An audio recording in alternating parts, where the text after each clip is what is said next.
नमस्कार मित्रांनो, तुमचं स्वागत आहे आठवणी गावच्या YouTube चॅनलमध्ये। तर आज आलेलो कडावल आमच्या महापुरुष मंदिरामध्ये। तर आज इथे नमस्कार।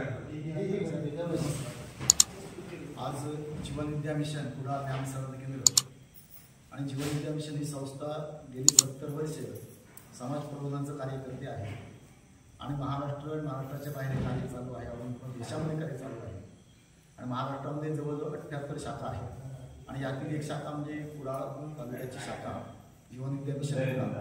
आणि या जीवन विद्या मिशन कुडाळ शाखेच्या गावागावामध्ये आम्ही ज्ञान समाज प्रबोधनाचं कार्य करत आहोत आणि तसंच आज महापुरुष मंदिर कडावल या ठिकाणी हे कार्य आम्ही या ठिकाणी केलं। सुंदर असा या ठिकाणी ज्ञानेश्वर माऊलींच्या हरिपाठाची सुरुवात या कार्यक्रमाला हरिपाठाने सुरुवात झाली।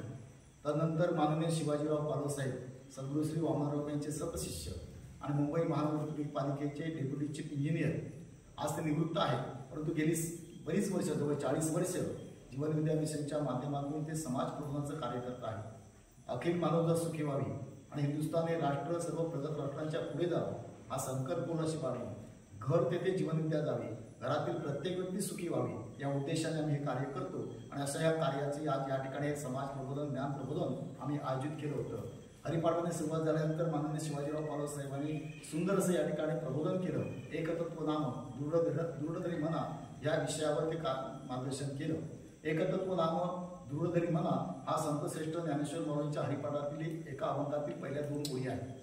तर हा सुंदर असं अभंगाचं निरूपण केलं की नामस्मरणाने शारीरिक रोग बरे होतात, मानसिक रोग बरे होतात, प्रपंचातील अडीअडचणी नामस्मरणाने सहज दूर होतात, ह्या कशा होतात हे विज्ञानिष्ठ पद्धतीने पालव साहेबांनी या ठिकाणी दिलं। म्हणजे विज्ञान आणि प्रज्ञा याची सुंदर सांगड घालून साहेबांनी आज या सुंदर या ठिकाणी उत्तम असं प्रबोधन केलं, मार्गदर्शन केलं।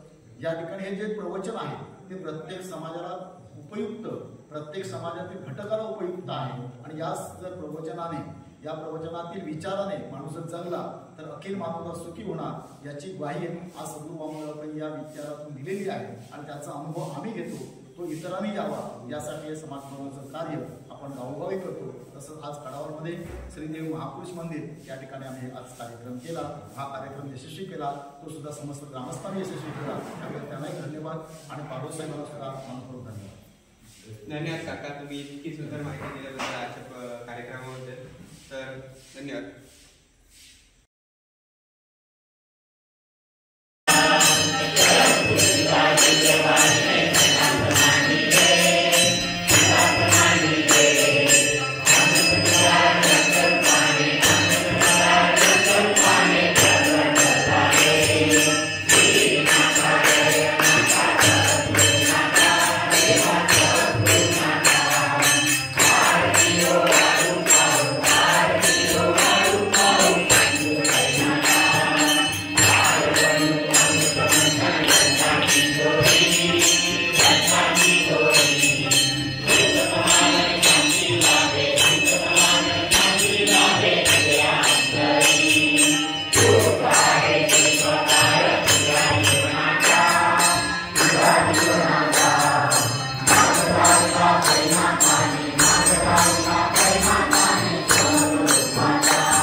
तुकाराम महाराज की जय, श्रीदेव महापुरुष महाराज की जय, श्री गणपती गजानन महाराज की जय।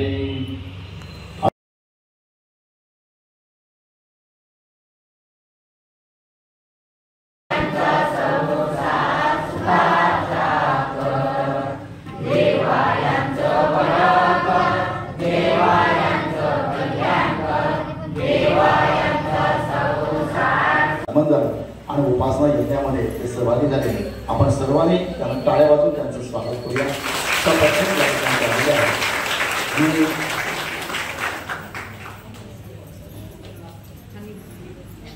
पालवसाहेबांना विनंती करतो की त्यांनी महापुरुषाचं पुष्पमाला अर्पण करून विधिवत पूजन करावं।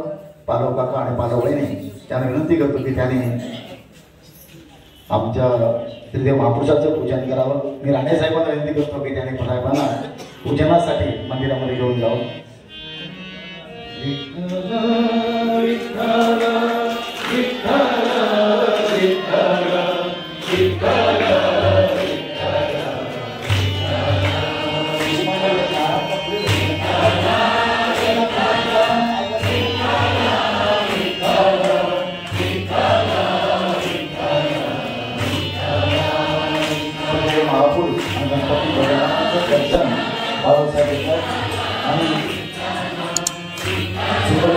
वास्तवमध्ये विराजमान झालेले आपले सर्वांचं स्थान राहिलं आणि सर्वांचं आराधन गणपती बाप्पा यांची विधिवत पूजा करून बाबासाहेब या ठिकाणी दर्शन घेत आहे।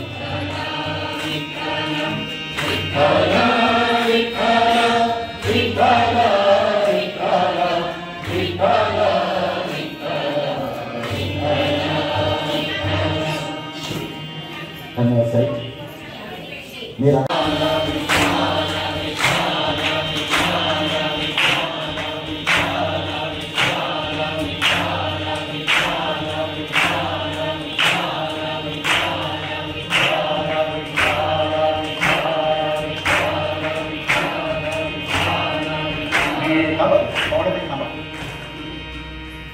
पाहुण्या मी चेवडकर ताईला विनंती करतो की तुम्ही सद्गुरूंच्या प्रतिमेस पुष्पमाला अर्पण करावी। चेवडकर ताई, सद्गुरूंच्या प्रतिमेस पुष्पमाला अर्पण करावी। चेवडकर ताई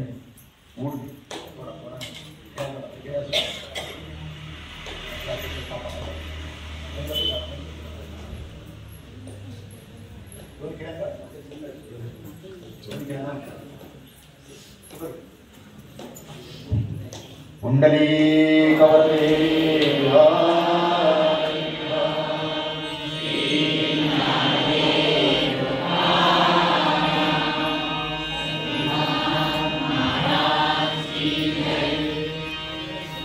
आमचे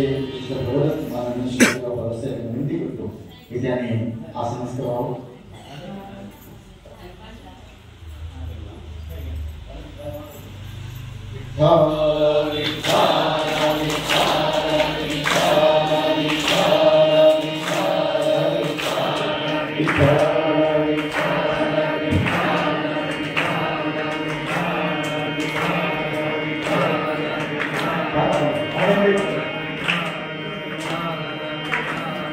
घरामध्ये झाले प्रत्येक घर सुखी व्हावं, प्रत्येक घरातील व्यक्ती सुखी व्हावी या उद्देशाने आम्ही गावागावामध्ये कार्यक्रम राबवतो आहोत। आणि साहेबांचा मला वाटतं हा तिसरा कार्यक्रम आहे।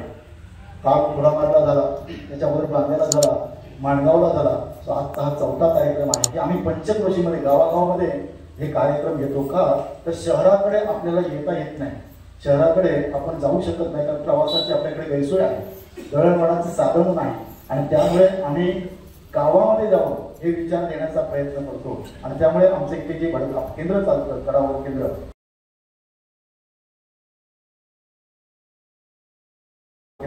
आमच्या या सगळ्या महिला भगिनी मोठ्या संख्येने या ठिकाणी दर सोमवारी 7 वाजता या ठिकाणी उपासना यज्ञ करतात। तर त्याने या कार्यासाठी मोठं सहकार्य केलेलं आहे आणि त्यानेच प्रेरणा दिली आणि म्हणून त्या कार्यक्रमाचं या ठिकाणी आयोजन केलं।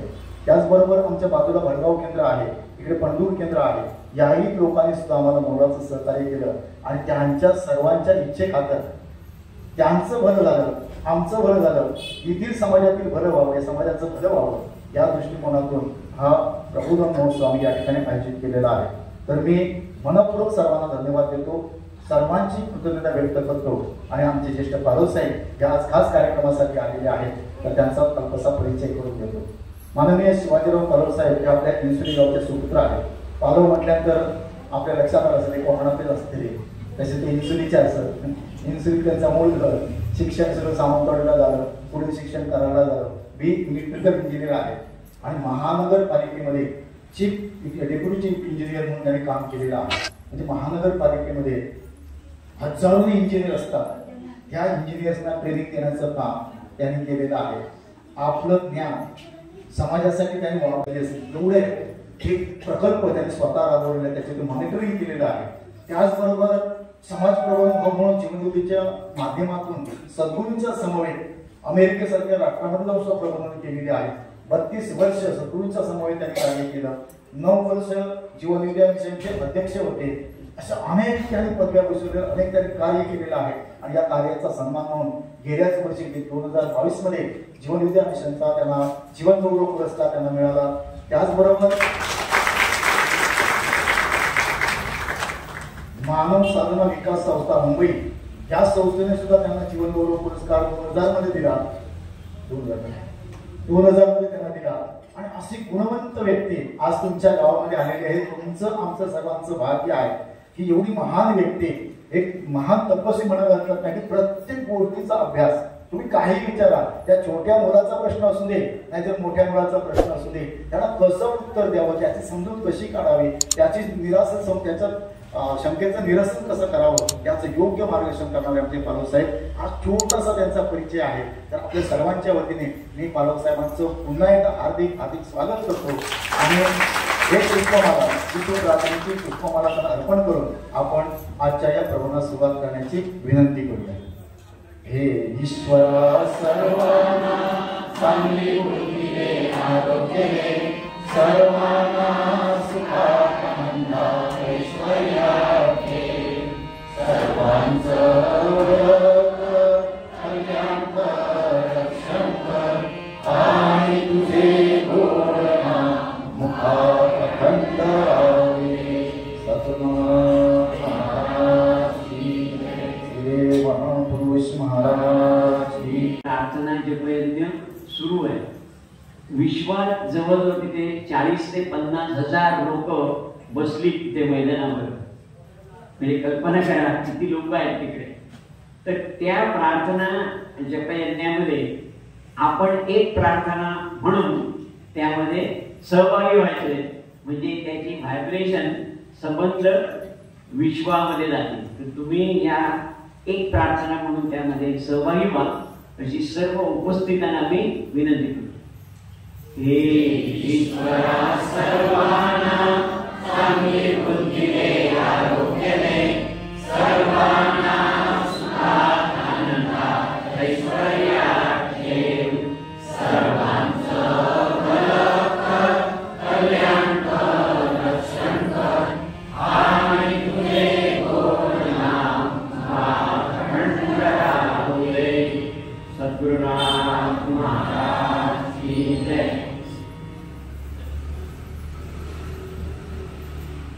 फार परिश्रम घेऊन आपल्या घरी जाऊन आपण सर्वांना निमंत्रित केलं आणि आपण त्या निमंत्रणाचा मान ठेवून मोठ्या संख्येने उपस्थित आहात.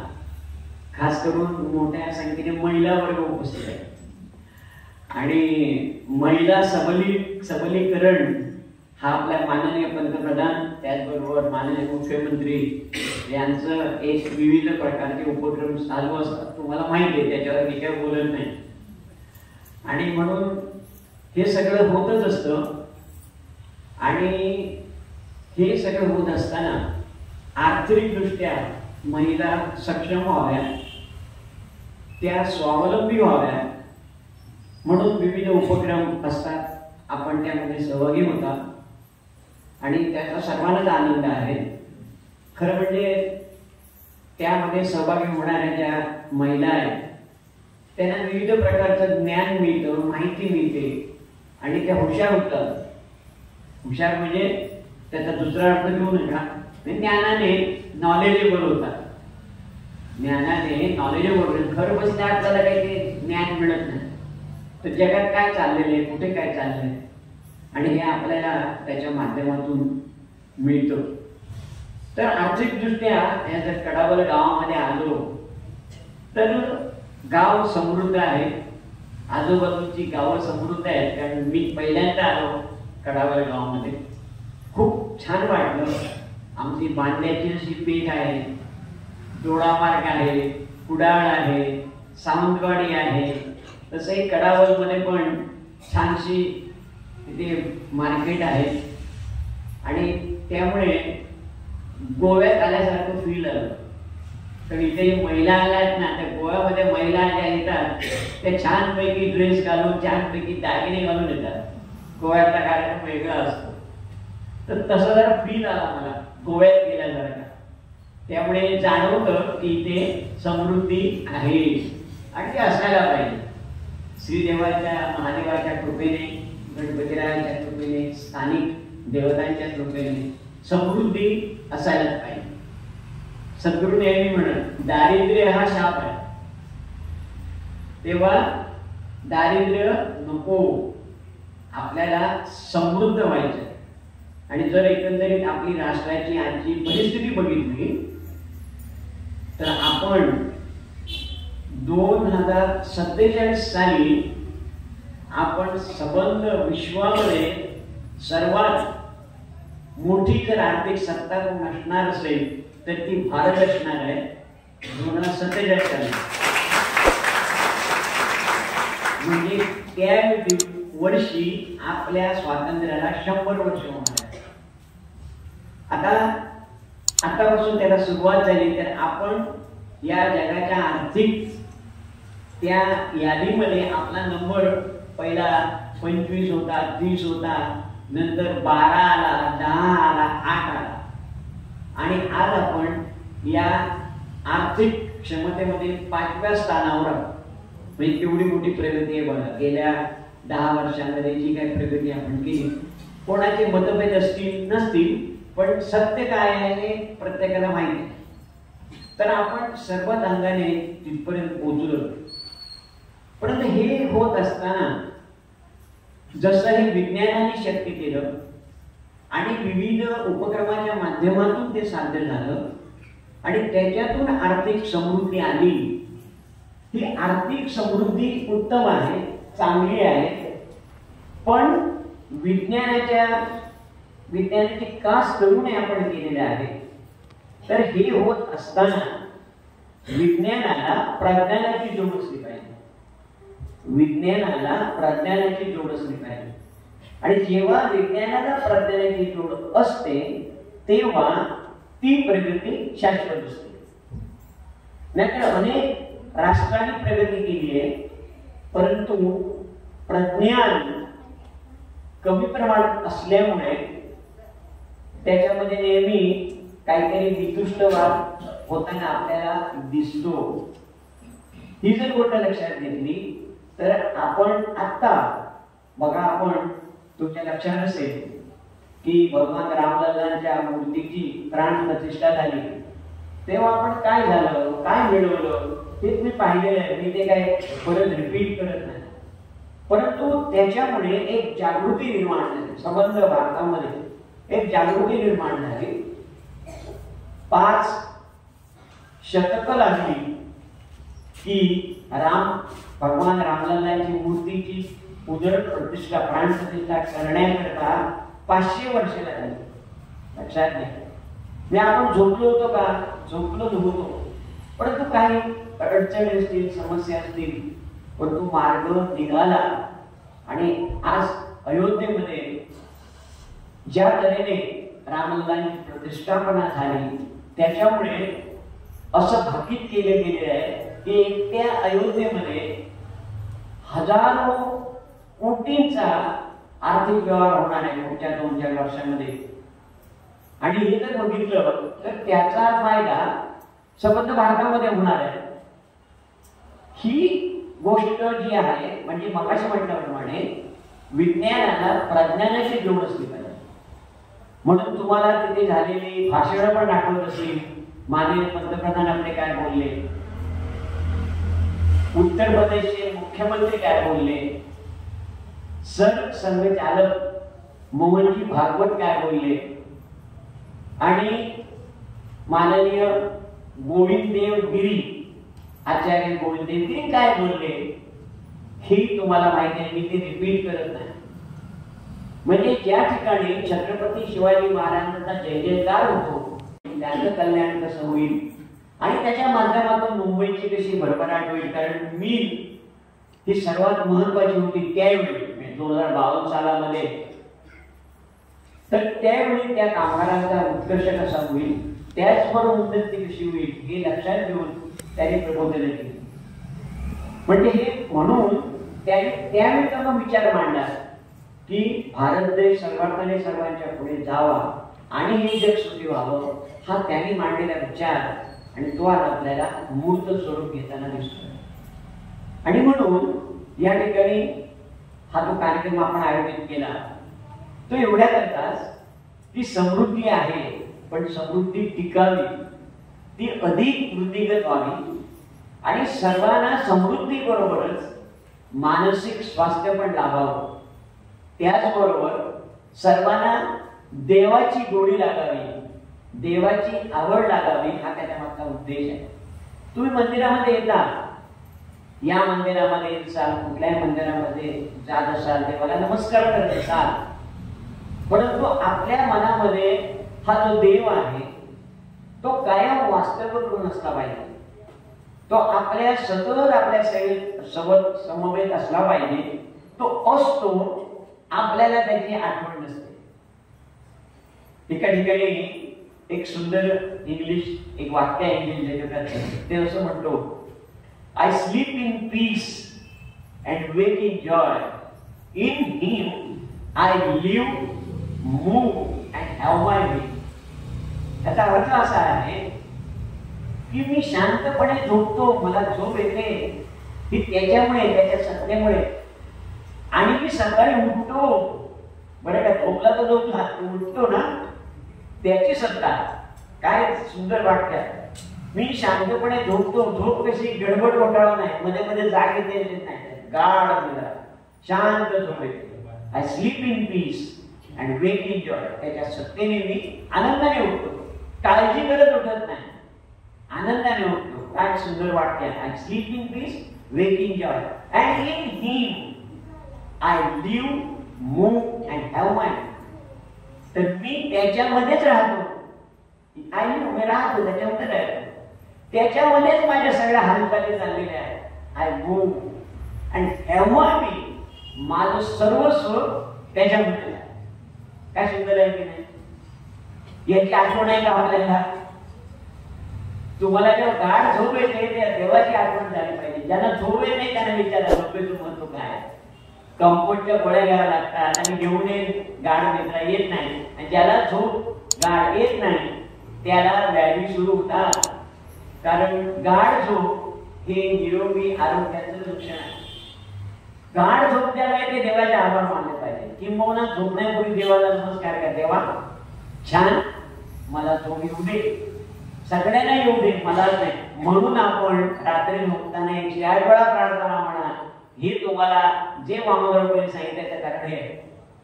पहिली छान झोप, रात्री झोपताना 108 वेळा सगळ्यांनी म्हणून प्रार्थना म्हणा. आता त्याच्यात ऍड केलंय आपण बदलत म्हणा. 3 वेळा म्हणून तरी हरकत नाही, कारण त्या झोप आलेली असते ना. तेव्हा कधी झोपतो असं होतं, दमतो आपण, खास करून महिला भरपूर काम करावं लागतं आणि कधी एकदा झोपतो. मग छान, हरकत नाही, शांत झोपा. आपण देवाची आठवण करून, देवाचं स्मरण करून झोपा. आणि हे लक्षात रुजलंय. सकाळी उठल्यानंतर त्याचे आभार. आणि समोर दिवसामध्ये जेव्हा जेव्हा म्हणून तुम्हाला वेळ मिळेल, आठवण होईल, तेव्हा देवाचं स्मरण सुद्धा. कारण त्याच्या सत्तेने सगळं चाललेलं आहे ना. तो अंतर्बाह्य आहे. तुम्ही जर विचार केला, जशी हवा तुमची अंतर्बाह्य हवा आहे, तसा परमेश्वर तुमच्या अंतर्बाह्य आहे. बघा, तुम्ही हवा मानवी शरीरामध्ये तुमच्या बाजूला आहे, वर आहे, खाली आहे, तुमच्या शरीरात आहे, सगळीकडे हवा. ही जी पंचमहाभूत आहेत ना, ही आपल्या शरीराला व्यापून आहे. ही पंचमहाभूत म्हणजे पृथ्वी, आप, तेज, वायू आणि आकाश, ही 5 महाभूत आपल्या शरीराला व्यापून आहे. काय होतं माहितीये का, आपल्या शरीराची जेव्हा घडण होते, शरीर जेव्हा आपलं बनतं मातेच्या गर्भामध्ये, तेव्हा ह्या 5 महाभूत एकत्र होतात. बरं का, एकत्र होतात. आणि ते जेव्हा एकत्र होतात तेव्हा ते मूल आकार धारण करतात.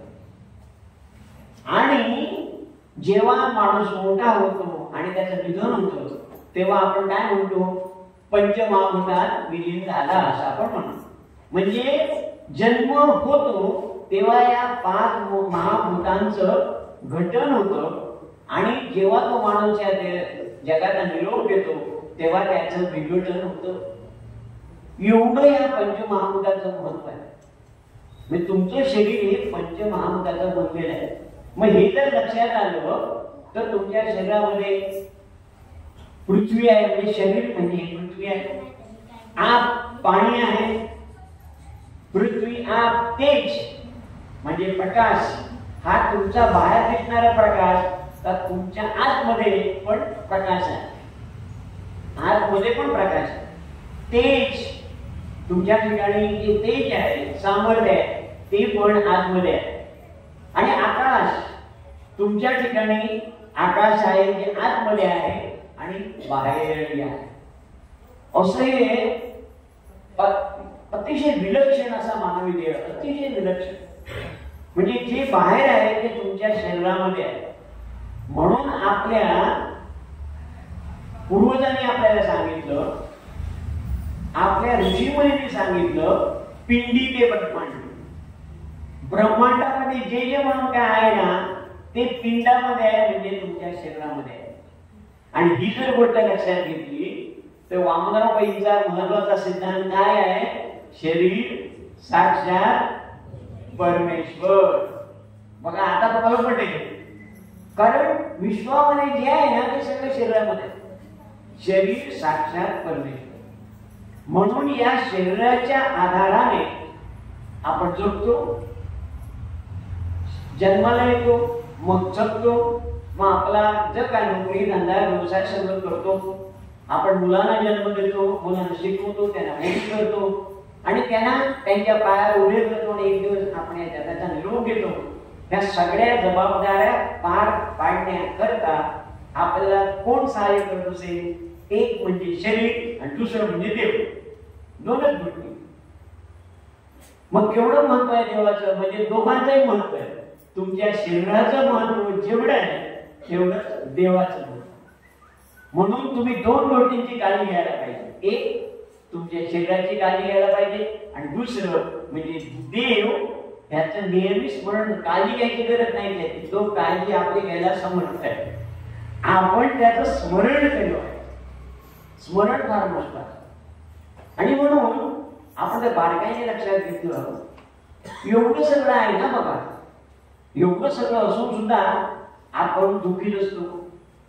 खरं म्हणजे भगवंतांनी गीतेमध्ये सांगितलं, बघा ज्ञानेश्वर माऊलींनी ज्ञानेश्वरीमध्ये फार त्याचं सुंदर निरूपण केलं. ते असं म्हणतात, फार सुंदर चौकाने की, आणि हे जर लक्षात घेतलं तर काय आहे की आपल्या ठिकाणी हे जे बीजमाम सर्वभूतानां विद्धि पार्थ सनातनम, असं भगवंतांनी गीतेमध्ये. त्याचा अर्थ कसा आहे की सर्व प्राणी मात्रामध्ये अनादि बीज मी आहे. बघा, मी याचा अर्थ देव, भगवंत, परमेश्वर, ईश्वर, सर्व अनादि, म्हणजे जे जे म्हणून निर्माण झालं त्याच्यामध्ये भगवंत आहे.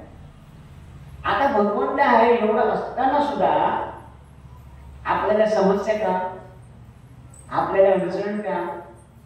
कारण देवाने आपला देह धारण केला म्हणजे आपण त्याची मुलं आहोत, आपण त्याची लेकरं आहोत. कुठल्या आईला वाटेल की माझं मूल दुःखी असावं, कुठल्याच आईला वाटणार नाही. आईला काय वाटणार? माझं मूल सुखी असावं, समृद्ध असावं, यशस्वी असावं. परमेश्वराने आपल्याला जन्माला घातलं तेव्हा आपण त्याचं मूल आहोत, आपण लेकरू आहोत. तेव्हा एवढ्या करता घातलं की माझी ही सगळी मुलं म्हणजे अनंत, म्हणजे नुसतीच माणसं नव्हे, सर्वभूत माता ईश्वर सर्वभूत माता राहतो. सर्वभूतामात्रामध्ये ईश्वर आहे. मग ती सगळी सुखी असतात. म्हणजे नुसतं माणसापुरतं नाही. कारण आपण म्हणतो आम्ही मोठे आहोत, माणूस आपली गमेंट करतो तो बुद्धीच्या दुधावर. पण देवाच्या साम्राज्यामध्ये माणूसे सारखा, मुंगी सारखी, वाघळे सारखा, कोल्हाय सारखा आणि गवारडाय सारखा, त्याच्या राज्यात भेदभाव नाहीये. कारण त्यांनी जन्माला घातले ना. आणि प्रत्येकाची व्यवस्था केलेली आहे. आपण त्याच्यामध्ये डिस्टर्बन्स करतो, काहीतरी माणूसच त्याच्यामध्ये गाड्या घालतो आणि मग प्रॉब्लेम सुरू होतो. काल आम्ही गेलो होतो जोडामार्गला, तर तिथे कुठल्या गावातल्या लोक आली होती तुम्हाला माहित पण नसेल. ते तिकडे केर, कुडासे, बेकुर्ली, तिकडे हत्तीचं राज्य, बरं का, हत्तीचं राज्य. ते घाबरत नाही हत्तीला. ते आला तर त्याने ते ठरवलं की त्याला धरण बांधल्यामुळे त्याचं घर गेलं, मग ते आमच्याकडे आले तर काय खातील ते खातील, खाऊ दे. त्यांनी स्वीकारलं, जाऊ द्या, काय नुकसान झालं ते झालं. कारण शेवटी चूक आपलीच झाली ना. धरण बांधलं आपण, त्याचं पाणी मस्त येतंय, त्याचा कालवा आहे, कालव्याच्या पाण्याच्या जोरावर आपण भात शेती करतो. मग त्याच्यातली थोडी ते गवेरडे खातात, त्याच्यात थोडं ते हत्ती खातात. मग ठीक आहे, ऍक्सेप्ट केलं, जाऊ द्या. आता जर ऍक्सेप्ट केलं आणि राहिले तर सुखी आहेत ना. जर चिडचिड केली तर किती चिडचिड करावी, किती त्या फॉरेस्ट डिपार्टमेंटच्या मागे लागा. तुमचं काय ते तुमचा सांभाळ ते करू शकत नाही. ते काय सांगून येत नाही, उद्या मी येतोय तयारीत राहा, काय सांगत नाही. केव्हा येतो गवारडा, केव्हा येतो. अहो आम्ही राहतो हायवेवर, मुंबई हायवे आहे ना, ते आमचं घर आहे हायवेवर घर आहे. म्हणजे हायवे पासून एक 40 मीटर अंतर सोडून आम्ही घर बांधलंय. आमच्या घराच्या पाठीमागे एक 30-40 फुटापासून शेती सुरू होते आणि त्याच्या पलीकडे डोंगर आहे. पावसाळ्यामध्ये दर आठवड्याला एकदा तरी गवेरड्यांचा कळप येतो. 7-8 गवेरडे असतात, आम्हाला दिसतात बॅटरी मारली की ते भात खातात आणि निघून जातात. दुसऱ्या दिवशी तुमच्यात आले होते का गवेरडे? आले होते. काय केलं ते तुम्ही बघा. आता गंमत अशी आहे की शेतकऱ्यांनी आपला अनुभव सांगितला. ज्या ज्या ठिकाणी गवेरड्याने आमचं भात खाल्लं तिथे आमचं भात सत्ता फक्त आपण अनुभवायचो. तसं आपण जर हा विचार केला तर दुःख काय जीवनामध्ये माणसाच्या जीवनामध्ये दुःख का? त्याचं कारण एवढंच आहे की आपण मी सुखी असलं पाहिजे, इतर पण सुखी असले पाहिजे, ह्या धारणेने आपण चालत नाही. कारण देवाने सगळ्यांना निर्माण केलंय ना. तो एक सुखी असं देव कसं करेल? सगळे सुखी असले पाहिजे. प्रत्येकाची क्षमता वेगळी असेल, प्रत्येकाच्या घरातली आर्थिक परिस्थिती कमी जास्त असेल, प्रत्येकाच्या ठिकाणी शारीरिक क्षमता कमी जास्त असेल, परंतु भगवानाने हे जरी केलं तरी तो सुखी असावा अशी व्यवस्था केलेलीच असते 100%. कोणत्याही घरामध्ये तुम्ही बघा, कोणत्याही घरामध्ये तुम्ही जाऊन बघा. म्हणजे मी आता माझं वय 75 आहे. मी माझ्या गावातले सगळ्या घरात बघतो मी, तर माझा अनुभव आहे की कोणाची मुंबईत आहेत, कोणाची नाहीत, कोण धंदा करतात, व्यवसाय करतात, सगळं करतात, परंतु सगळे खाऊन पिऊन सुखी आहेत. फक्त कमी जास्त आहे.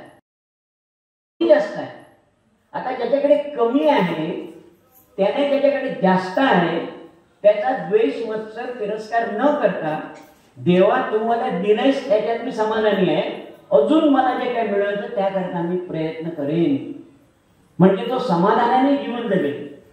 तुम्ही आहे त्याच्यात समाधानी नाहीये आणि दुसरा काय करतोय तिकडे जर बघायला लागला तर तुम्ही हे विसरणार आणि तिकडे बघत राहणार, तेव्हा दुःखी होणार. त्यामुळे तुम्ही दुःखी होणार. मग सुखी होण्याचा मार्ग हाच आहे. म्हणून वामनरावबाईंचा सिद्धांत काय आहे बघा, सुख ही मिळवायची गोष्ट नाही. बघा, सुख ही संपादन करायची गोष्ट नाही. तू म्हणाले काय सांगताय, हे खरं आहे, पुढे सांगतो वाटते. सुख ही मिळवायची गोष्ट नाही, सुख ही संपादन करायची गोष्ट नाही.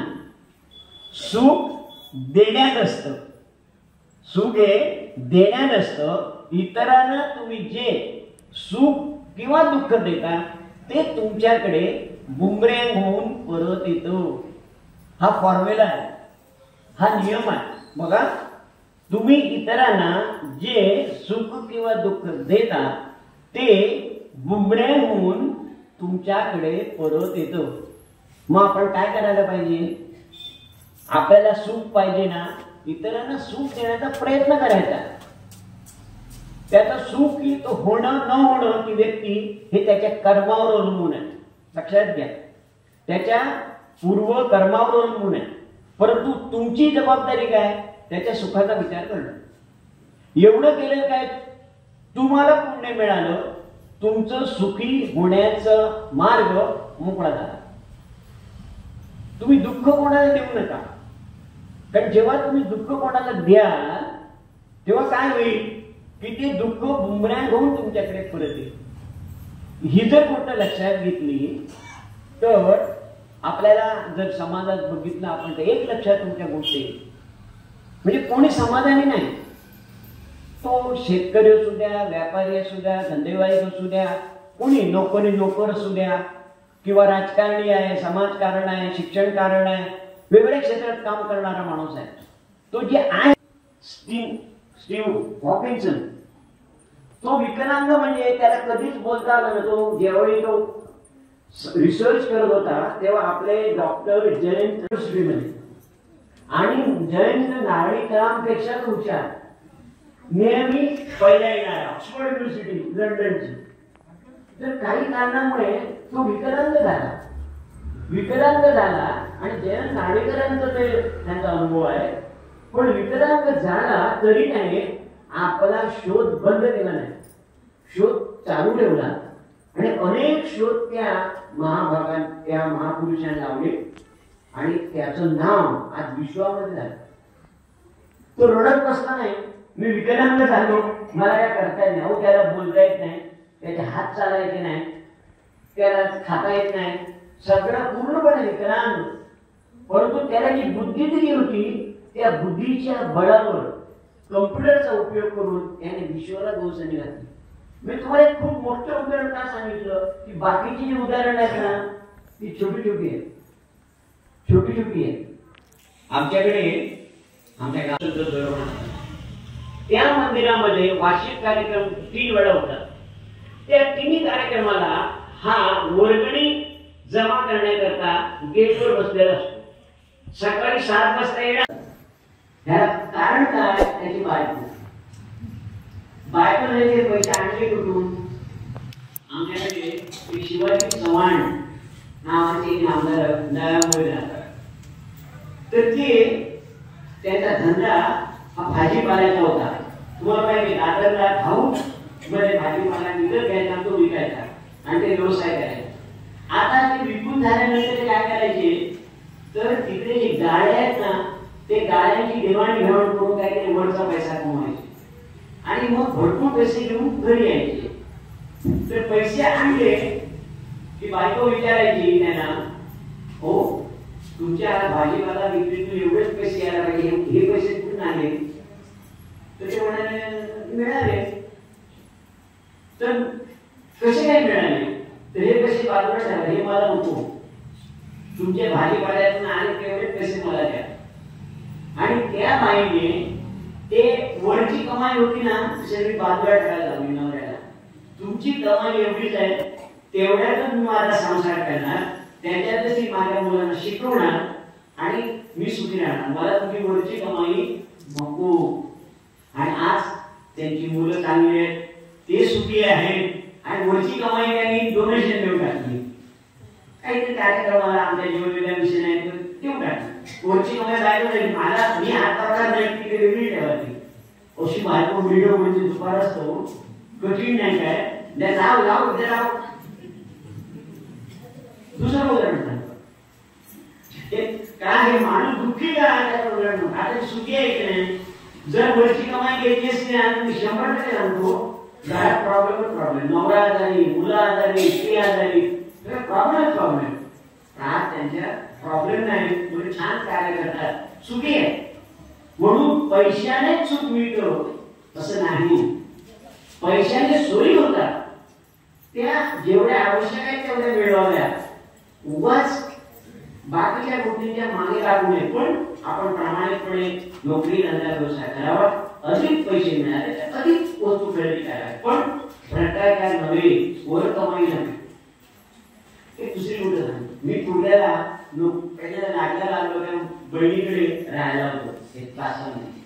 तर आमच्या बाजूला एक माणूस राहायचे, ते बँकेत कामाला होते आणि ते सिनियर माणूस, आणि त्यांच्याबरोबर पत्ते खेळणारी कंपनी होती. पुण्याला टाक्यावाडमध्ये पत्ते खेळण्यात फेमस. तुम्हाला काय माहिती नाही, फेमस जुगार काय. तर ते खेळणारी मुलं आणि हे मोठे माणूस त्या मुलांना त्यांनी त्या नादाला लावलं आणि पैसे लावायला पाहिजेत म्हणून काय काय उपयोग करायचे आणि मुलं बिघडली. तर त्याच्यासाठी एक मुलगा शिकला, डिप्लोमा केला, डिग्री केली आणि तो महानगरपालिकेत नोकरीला लागला. आता एवढे दिवस जेव्हा होता तेव्हा बायकोकडे पैसे यायचे नाही, त्याला काय करायचंच नाही आणि तरी शिकला. तो जेव्हा महानगरपालिकेत नोकरीला लागला तेव्हा तो त्या वर कमाईच्या चॅप्टरात सापडला. मग काय करायचा, वर कमाई आली की बायकोकडे आणता येतात हे पैसे. दररोज याचा पगार होतो कसा विचार केला ना, तू एका शब्दाने विचार केला, तो दररोज पगार कसा होतो, मला पैसे आणून मिळतो नाही विचार. मग वाढत गेलं, पहिले 1000 आणले, 2000 आणले असे ते ही आपली घेते. तर काय झालं, नंतर तिला सवय झाली, त्याची एन्क्वायरी लागली, तो भ्रष्टाचारात सापडला बरं का. आणि तो मी वरच्या पोस्टवर होतो, मी त्याला ओळखायचो. तर त्याचा भ्रष्टाचार तेव्हा झाला, त्याची एन्क्वायरी झाली. तेव्हा ज्याच्याकडे एन्क्वायरी होती त्याला एवढं सांगितलं, त्याला नोकरी म्हणून काढून टाकू नको. कारण काय, त्याची घरची परिस्थिती मला माहिती होती. तर तू नोकरीवर काढू नको, त्याची एन्क्वायरी कर, त्याला काय थोडं शिक्षण कर, नोकरीवर काढून टाकू. त्याला माहित नाही मी सांगितलेलं. तर एक दिवशी काय झालं, मी टक्यावाडला गेलो तेव्हा मला त्याची बायको दिसली, भेटली. मी तर सांगितलं, तो नवरा तुला दररोज तुझ्याकडे पगार म्हणून द्यायचा, तो विचारला काय त्याला, दररोज पैसे कुठून आणतो. नाही विचारलं, म्हणजे काय केलं त्या पैशाचं, उडवले म्हणाले. अरे उडवले, आता त्याची नोकरी जायची पाहिजे, त्याला कोण जबाबदार. नोकरी केली तर काय करणार तू, भीक मागायची पाहिजे, तुझ्या ते मुलं कशी शिकवणार. आपण लक्षात घ्या की विचारत नाही आणि शेवटी तो सुधारला, त्याच्यातून बाहेर पडला आणि मग नशीब की त्याच्यातून बाहेर पडला. त्या इन्क्वायरी योगायोगाने त्याच्या नशिबाने तो इन्क्वायरी ऑफिसर माझ्या ओळखीचा होता, मी त्याला सांगितलं, तो सुटला. पण त्याच्यातून तो बाहेर पडला. मी याच्या पुढे मी करणार नाही. आणि काय होतं त्याचं, पैसे तुमच्याकडे अशी यायला लागले ना की बायकोकडे 1000 रुपये दिले की जास्त पैसे आहेत ते खर्च करण्याकरता तो मित्रांना घेऊन एक तर जुगार केला, नाही तो पार्ट्या केला, नाही तो दारू प्यायला. गेला आरोग्य बिघडलं ना. म्हणजे ही साधी गोष्ट. मग दुःखी कोण, त्याची बायको दररोज तुला महिन्याने पगार येतो, तू सुखी असायला पाहिजे. तुझ्या बाकीच्या टाक्या वाढणार ते लोक दुःखी आहेत, त्याला नोकरी नाहीये, त्यांच्या मिल बंद झाल्या, त्यांची मुलं पुण्यावर पडली, तर ते सुखी आहे. तू सुखी आहेस मग त्याच्यात सुख मान ना. म्हणजे लक्षात घ्या, दुःखी व्हायचं कारण काय. ही परिस्थिती ना, आम्ही उदाहरण काढून सांगतो की अशी परिस्थिती आहे तुमच्याकडे. असं फारसं नसेल तुमच्या जगामध्ये काय घडतं, म्हणजे दुःखी माणसांचं लिस्ट वाढत जाते. म्हणून मागशी म्हटलं ते की नापुती पण रडे, सातपुती पण रडे, एक पुती पण रडे. ज्याच्याकडे पैसे भरपूर आहेत तोही रडे, पैसे नाही तोही रडे. ज्याच्याकडे पैसे भरपूर आहेत तो म्हणतो इन्कम टॅक्स कापून जातो, त्याचं काय करायचं. मग इन्कम टॅक्स कापून गेला त्याला तू पैसे कमवले, सरकार दरबारी पैसे दिले, सरकारकडे गेले ना? नाही, मग हा काहीतरी युक्त्या कृत्या करतो आणि आपलं इन्कम दाबून ठेवतो. आता सगळं सुरू होत झालेलं आहे की सगळ्यांचं उत्पन्न किती आहे, काय आहे हे सगळं त्या पॅन कार्डच्या हिशेबामुळे आणि आपल्या सगळ्या सरकारीमध्ये येते सगळं काय झालं, ट्रान्सपरंट झालेलं आहे. त्यामुळे तुमचं इन्कम तुम्ही लपवू शकत नाही. त्यामुळे तुमचं खरं इन्कम दाखवणं हे प्रत्येकाचं कर्तव्य आहे आणि त्याच्यात तुम्ही काहीतरी दाखवायचे तर तुमचं इन्कम टॅक्स कमी होईल. त्याकरता मार्ग आहे, विविध इन्व्हेस्टमेंट करता येते. तो तुम्ही सायंटिफिक मार्ग निवडा. तुम्ही इन्कम टॅक्स लपू नका, फसू नका आणि मग इन्कम टॅक्सचे लोक लेट काढतात. आता तुम्ही बघा ते ईडी मध्ये का भांडवल आहे, तुम्ही बघताय आता आणलंय ना सगळं ईडी मध्ये पकडताय.